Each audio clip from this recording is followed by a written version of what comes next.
This is a scene most of you will recognize, the most famous cricket ground in the world. And this is one of the modern heroes you'll see there, England's young and very successful captain. Here we see the Lord's Taverners of 1899 and their ladies. And this was the target of their admiration. From W.G.Grace to Peter May, Boer War to Cold War, penny farthing to Sputnik. 6 decades of history of which we shall show just a few highlights. The highlights of yesterday, of the rich period between the wars. Dr. Grace, and also from that golden age, Ranji. Now, after the First World War, the great figure was Jacks Hobbs, in the 20s at the height of his fame. An occasional glimpse of Ranji, 47 and rather plump, was a nostalgic reminder of more leisured days. But in this hurried new world, even he didn't stay so long. However, Jacks Hobbs wasn't a bad model from which to build a new generation of batsmen. And this sort of thing was rare enough in those days to make this almost a historic picture. There were other great men reaching the peak of their career in 1921. Frank Woolley was one of them. And there was a colourful character destined to bring many happy hours to the citizens of Kennington and elsewhere, Percy George Fender, an all-rounder Surrey will be proud to have even now in these days of plenty.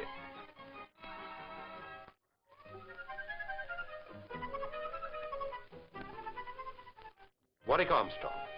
In 1921, he brought one of the best of all Australian sides to England. It contained many famous names: Herbie Collins, the vice-captain, Horseshoe Collins,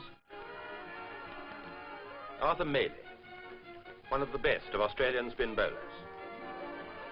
A cartoonist now, a writer, and a character, Jack Gregory, a great fast bowler. Indeed, a great all-rounder. Playing for England that year, English cricket, having barely recovered from the war and with injuries abounding, was not a very rewarding honour. Here at Leeds, Lionel Tennyson lost the toss. He lost Hobbs later the same day with appendicitis, and in spite of his own 63 in an hour with a split hand, lost the match. Here come the Australians, Bardsley and Andrews, on their way to begin the slaughter. Well, slaughter it may have been. This was England's 3rd successive defeat in the series.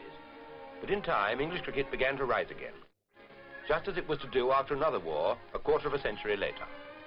And when Herbie Taylor brought his South African team to England in 1924, here they are being presented by their captain to King George V, they found a formidable new partnership established, a partnership which was to make 268 for the first wicket in this Lord's Test, and to make all sorts of history in the next few years.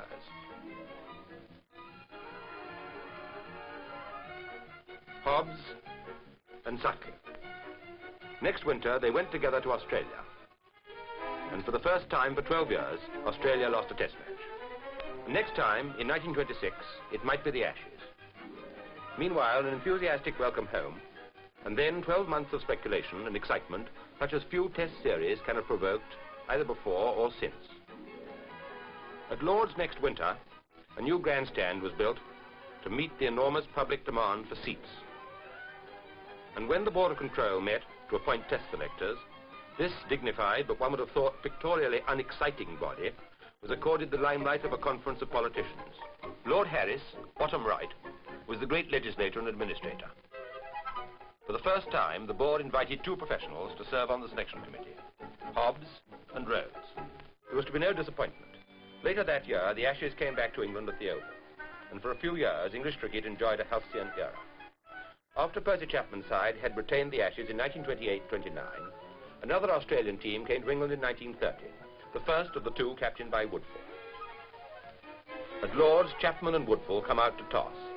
As you will see, it's a toss which satisfied most of those in the pavilion. A few minutes later, Woodfull leads Australia out at the start of one of the best and most famous test matches ever played.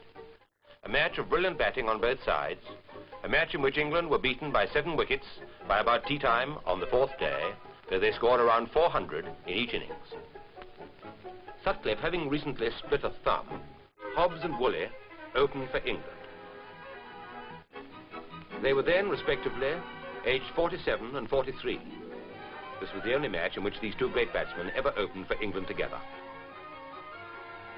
On that first day, England scored 405 for 9, of which Ranjithsinhji, Uncle Ranji watching, made a wonderful 173.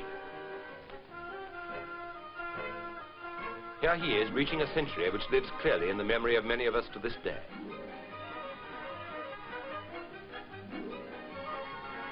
Woolley played one of the classic short innings of Test cricket, 41 in the first 40 minutes of the match. A piece of cricket full of strokes like this one.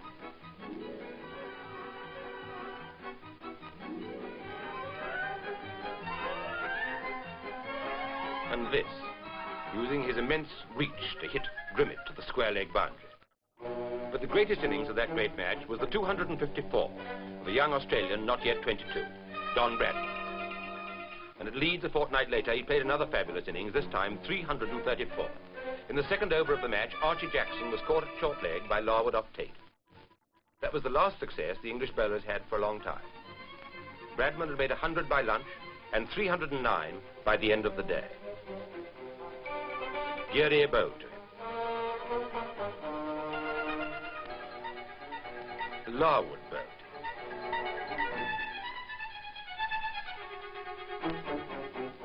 Richard Tildesley bowled him.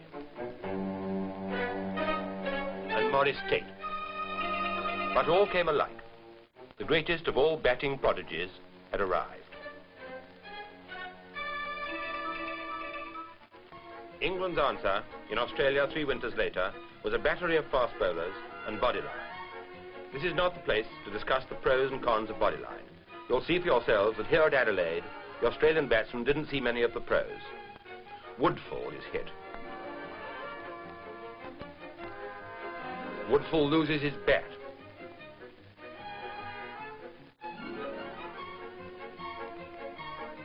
Bradman ducks. Larwood bowls faster than ever. And here Bradman gives a comfortable catch to Allen at short leg. G.O. Allen, later captain of England and chairman of selectors.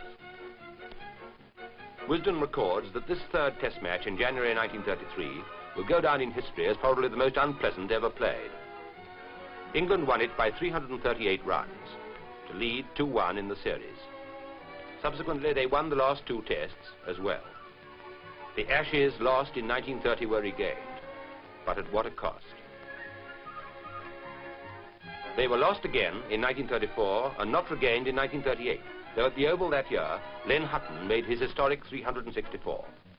He reaches 200. Fingleton hobbles off with a strained muscle. O'Reilly bowls, and Hutton passes another landmark on the way to Bradman's record, 334. 300.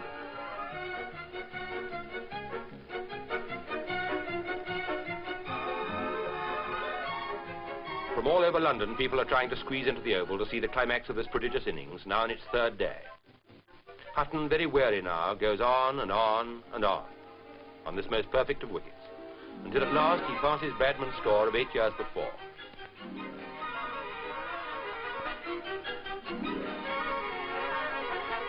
And Bradman leads the congratulations. They pause for drinks inside. No such good fortune outside.